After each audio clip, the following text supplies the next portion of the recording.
എന്റെ ഗുരുവായൂരപ്പ, രുദ്രാക്ഷശിലയിൽ സ്വയംഭുവായി ഭക്തലക്ഷങ്ങളെ അനുഗ്രഹിക്കുന്ന കാരുണ്യത്തിന്റെ സ്വരൂപിണിയായ ഒരു അമ്മയുണ്ട് വേലൂര്.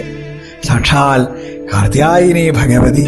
മഹാദേവനോടുള്ള പ്രണയസാഗരത്തിൽ മുങ്ങി ശിവശിവ ശിവാ ജപിച്ച് രുദ്രാക്ഷമാലയും കമണ്ഡലവും ശുഭ്രവസ്ത്രമൊക്കെ ധരിച്ച ഒരു ത്രിപുരസുന്ദരി ഹിമവൽപുത്രിയായ ഭഗവതി. നവദുർഗാഭാവങ്ങളിൽ രണ്ടാമത്തതായ ബ്രഹ്മചാരിണി. 108 ദുർഗാലയങ്ങളിൽ പ്രസിദ്ധ. മകരമാസത്തിലെ മകയിരം നാളിൽ കൊടിയേറി 8 ദിവസത്തെ ഉത്സവ. കാർത്തികയുടെ കാര്യം പിന്നെ പറയണ്ടല്ലോ. അമ്മയുടെ പിറന്നാള്. ലക്ഷക്കണക്കിന് ആളുകള് ലക്ഷദീപം ജ്വലിപ്പിച്ച് അമ്മയെ ആരാധിക്കണ സുദിനം.